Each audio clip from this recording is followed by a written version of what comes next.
नमस्कार, सार न्यूज बिहार में आप सभी श्रोताओं का स्वागत है। बिहार में ईदगाह व मस्जिद में बकरीद के नमाज की अनुमति नहीं, सार्वजनिक स्थानों पर आयोजन की मनाही, जानिए गाइडलाइंस। कोविड के कारण इस बार भी लगातार दूसरे वर्ष बकरीद की नमाज ईदगाह और मस्जिद में नहीं पढ़ी जाएगी। बकरीद की नमाज घरों में ही पढ़ी जाएगी। सोमवार को पटना जिला प्रशासन ने बकरीद को लेकर दिशा निर्देश जारी किया है। बकरीद पर किसी भी तरह की अफवाह फैलाने वालों और सद्भाव भंग करने वालों पर कड़ी कानूनी कार्रवाई की जाएगी। पटना के डीएम और एसएसपी ने अधिकारियों को इस संबंध में जरूरी आदेश दिए हैं। सभी अनुमंडल पदाधिकारी ने बताया कि थाना अनुमंडल स्तर पर शांति समिति की बैठक संपन्न हो गई है तथा स्थानीय नागरिकों को कोविड संक्रमण को देखते हुए सार्वजनिक स्थलों पर किसी भी प्रकार के आयोजित नहीं करने और घरों में भी बकरीद की नमाज अदा करने संबंधी जानकारी दी है। डीएम ने कोविड गाइडलाइंस के बारे में लोगों को बताने का निर्देश दिया है।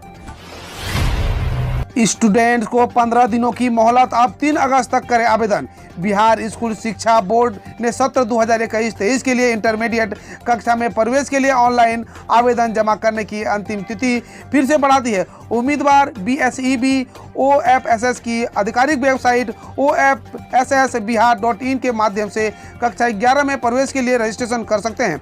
बता दें कि सत्र 2021-23 के लिए राज्य के शिक्षण संस्थानों में इंटरमीडिएट कक्षा में नामांकन हेतु विद्यार्थी द्वारा ऑनलाइन आवेदन करने के लिए तिथि को 19 जुलाई से बढ़ाकर 3 अगस्त तक कर दिया गया है। इससे पहले भी डेट बढ़ाई गई थी, तब आखिरी डेट 2 जुलाई थी। ऑनलाइन आवेदन करने का शुल्क 350 रुपये है।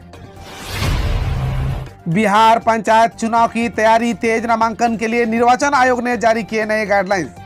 बिहार में पंचायत चुनाव में प्रत्याशियों के साथ एक ही प्रस्तावक नामांकन के समय मान्य होंगे। राज्य निर्वाचन आयोग ने नामांकन को लेकर जारी निर्देश के तहत कोरोना से बचाव को लेकर सभी प्रकार के एहतियात बरतने पर जोर दिया है। आयोग के अनुसार प्रत्याशी एवं उनके प्रस्तावक के लिए मास्क पहनना अनिवार्य होगा।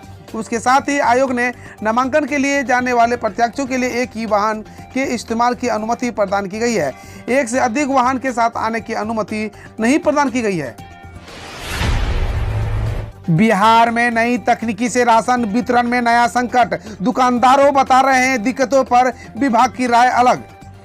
बिहार के सभी 38 जिलों में लागू खाद्य सुरक्षा योजना में पारदर्शिता लाने के उद्देश्य से सार्वजनिक वितरण प्रणाली की कुल 48,824 दुकानों पर ई-पॉस मशीन लगाकर राशन देने की व्यवस्था की गई, लेकिन इससे आर्थिक रूप से कमजोर लोगों की मुश्किलें बढ़ गई है।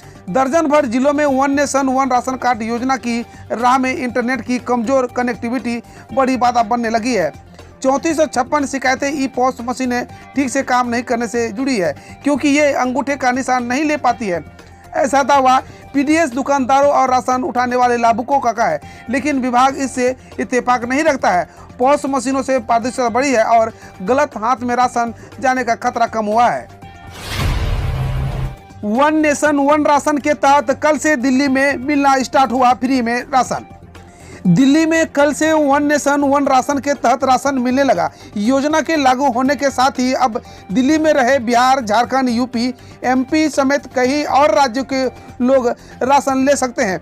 EPOS के सिस्टम के जरिए इस योजना को लागू किया गया है, यानी राशन दुकानों में राशन के सामान बायोमेट्रिक सर्टिफिकेशन के जरिए मिलेंगे।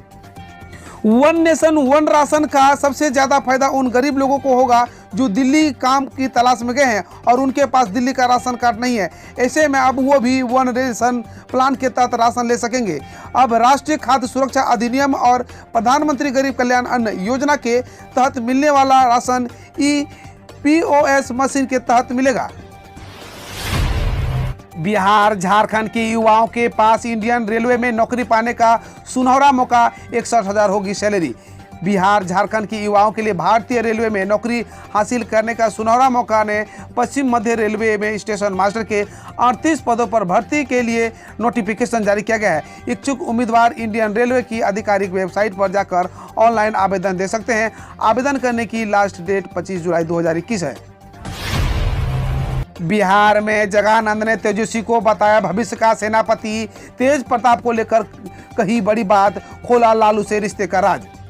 राष्ट्रीय जनता दल सुप्रीमो लालू प्रसाद यादव के बड़े बेटे तेज प्रताप यादव तथा प्रदेश अध्यक्ष जगानंद सिंह के बीच की अदावत जग जाहिर है। तेज प्रताप तंज भरे बयान के बाद माफी मांग लेते हैं तो जगानंद सिंह भी उसे बच्चा समझकर माफ कर देते हैं। इस मामले में जगदानंद सिंह ने बड़ा बयान दिया है। साथ ही उन्होंने तेज प्रताप यादव के बचपन का एक राज खोला है। उन्होंने लालू प्रसाद यादव से अपने संबंध को लेकर भी बड़ी बात कही है। उन्होंने तेजस्वी को भविष्य का सेनापति बताया है। नियोजित शिक्षकों की नौकरी डॉक्यूमेंट अपलोड करने की कल आखिरी तारीख थी।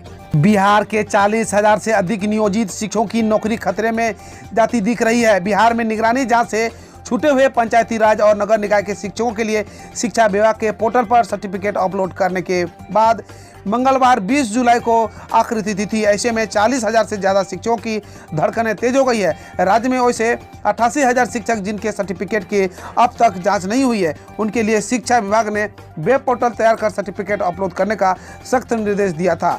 शिक्षकों का यह निर्देश दिया गया था कि जिस प्रमाण पत्र पर वो बहाल हुए थे वो अभी सर्टिफिकेट पोर्टल पर 20 जुलाई तक अपलोड कर दे, ताकि प्रमाण पत्र सही या गलत उसकी शिक्षा विभाग जांच कर सके। बिहार के 96 डिग्री कॉलेज पर एफआईआर का आदेश, नेताओं और उनके रिश्तेदार से जुड़े तार। राज्य के संबंध डिग्री कॉलेज में अनुदान घोटाले सामने आया है। 8 विश्वविद्यालय के 122 डिग्री कॉलेजों ने 3 साल से 249 करोड़ रुपए की राशि का हिसाब नहीं दिया है। इसमें अधिकांश कॉलेज के तार राजनेताओं या उनसे नाते रिश्तेदारों से जुड़े हैं। इतनी बड़ी रकम डकार लेने के बाद भी कॉलेजों के संचालकों में डर नहीं है, क्योंकि शिक्षा विभाग की ओर से संबंधित कॉलेजों के 10 बार आदेश दिया गया उपयोगिता प्रमाण पत्र उपलब्ध कराएं। हालांकि 26 डिग्री कॉलेजों ने अनुदान का हिसाब देने हेतु समय मांगा है, लेकिन शिक्षा विभाग ने 96 कॉलेजों पर प्राथमिकी दर्ज करने का आदेश दिया है। शिक्षा विभाग के अपर मुख्य सचिव संजय कुमार ने अनुदान का उपयोगिता प्रमाण पत्र नहीं देने वाले कॉलेजों पर कड़ी कार्रवाई करने का आदेश कुलपति को दिया है। इस मामले में मगध विश्वविद्यालय बोधगया, बीरपुर सिंह विश्वविद्यालय आरा, ललित नारायण मिश्र मिथिला विश्वविद्यालय दरभंगा, बीएन मंडल विश्वविद्यालय मधेपुरा, तिलका मांझी भागलपुर विश्वविद्यालय, कामेश्वर सिंह दरभंगा संस्कृत विश्वविद्यालय और बीआरए बिहार विश्वविद्यालय मुजफ्फरपुर के कुलपतियों की भी लापरवाही है। खबर मौसम विभाग से। यूपी, बिहार, दिल्ली सहित इन राज्यों में भारी बारिश की चेतावनी। जाने आपके राज्य में कैसा रहेगा मौसम। मानसून पूरे देश में छा गया है, जिसकी असर अब उत्तर भारत में भारी बारिश के साथ देखने को मिल रहा है। दिल्ली समेत कई राज्यों में झमाझम बारिश हुई, जिसके कारण कई जगहों पर पानी भर गया। हिमाचल प्रदेश और उत्तराखंड जैसे राज्यों में बादल फटने से आम जनजीवन प्रभावित हुआ है। मौसम विभाग ने हिमाचल प्रदेश और उत्तराखंड के कुछ जिलों में भारी बारिश के साथ रेड अलर्ट जारी किया है।